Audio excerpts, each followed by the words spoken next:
बिस्मिल्लाहिर्रहमानिर्रहीम। अगर आपका पोस्चर बहुत खराब हो, आप काइफोटिक हो रहे हो, आपका पीछे से कुब निकला हुआ हो, शोल्डर आगे को राउंडेड हो गए हो और आपके बटक्स पीछे को निकले हुए हों, ये एक पोजीशन हो गई हो, तो उसको कैसे करेक्ट करेंगे?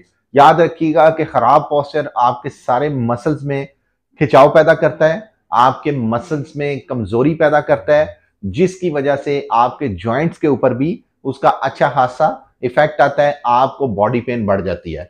तो इस पोस्चर को करेक्ट करने के लिए सिर्फ एक वर्जिश बताऊंगा, जो कि आप अगर दिन में 2 दफा करेंगे 10-10 रेपिटेशंस के साथ, तो आपका ये पोस्चर ठीक होना शुरू हो जाएगा, आपके मसल्स में खिंचाव आना कम हो जाएगा।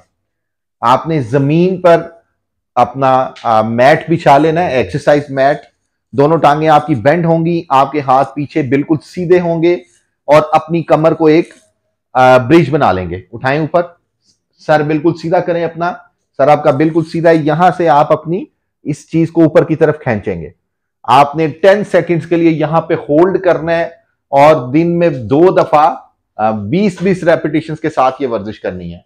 अगर आप ये वर्जिश कर लेते हैं तो आपके राउंडेड शोल्डर्स, आपका ये बुरा पोस्चर जो कि आपकी शख्सियत को बहुत बुरा तासुर देता है, वो बिल्कुल ठीक हो जाएगा और आप एक ग्रेसफुल पर्सनैलिटी के मालिक बन जाएंगे।